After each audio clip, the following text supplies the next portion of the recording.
Good morning, everyone. It is Wednesday, August 27th. Welcome to the Inside Edge. So, New Jersey has now been through basically 1.5 election cycles without the county line, the ballot design system that was challenged in court and then ultimately abolished by the state legislature. We had the 2024 Democratic primary and then both primaries in 2025. But I would kind of argue that neither of those cycles was fully without the county lines. In both cases, lots of campaigns launched before the court proceedings over the line took place. And a lot of the candidates in the race were, when they started formulating the idea for their campaigns, they were still thinking about it from the perspective of the line. That was still the system that they were sort of gearing their campaigns around. And then they just had to rework them at the last minute. So I would argue in some ways that the 2026 cycle is the first truly county line free cycle in New Jersey, because every candidate who is running for Congress next year knows from the very beginning what the rules are going to be and that those rules are going to involve completely fair and non-biased in favor of party endorsed candidates ballots. And that makes me really curious what a lot of the primaries are going to look like in this sort of brave new world.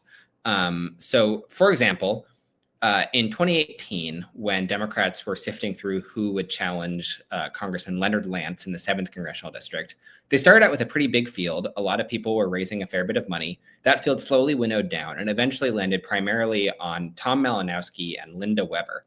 And that contest came down to the Union County Convention, and in fact, to just one vote at the Union County Convention, where the municipal chair in Garwood ultimately held their fates in his hand.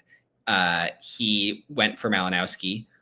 Weber soon dropped out of the race because she had lost the Union Democratic endorsement. Malinowski then won the Democratic primary pretty easily because the field had been kind of cleared for him. And then he won the general election. And so now, 8 years later, the same district, the 7th district, has 8 different Democratic candidates running.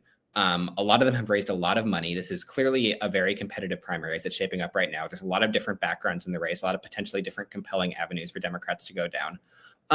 But there's not necessarily the same sort of winnowing process in place that Democrats had in 2018 and in 2024 when Sue Altman was the nominee.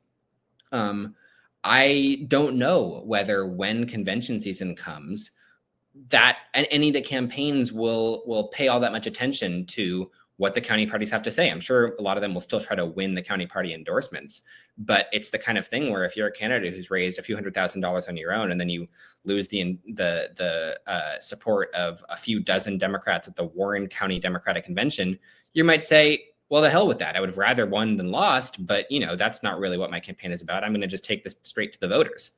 And I imagine some candidates might be winnowed out of the field just by fundraising and by other normal political effects. But it makes me think that this is a primary that could remain pretty competitive and crowded right up to next June.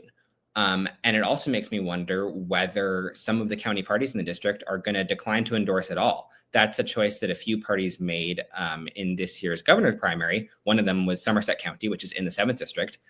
And I can imagine that if there are several serious 7th district candidates still in the race, there might be a lot of incentive for some parties to say, we're not going to take sides in this. We think the voters should decide anyways, and just sort of let it be, because the ballot design no longer puts any pressure on them to really make a firm choice. And that, I'm sure, will have, Democratic leaders sort of crowing about whether this crowded primary is going to cost them in November, whether the fact that they don't have a nominee before June is going to make it easier for Tom Kean Jr. to win re-election. That could very well be. I think that there's also lots and lots of examples throughout history of competitive primaries that, remain very arduous right up to the end. And then the winning candidate ends up easily winning in November anyways, because even though people who are listening to this video and the guy who's making it are paying very close attention to everything right now, the types of swing district voters who will really ultimately matter in these races probably won't really tune in until next fall. So that's something I'll be watching. I imagine a lot of you will be watching it too. But for now, that's all I got.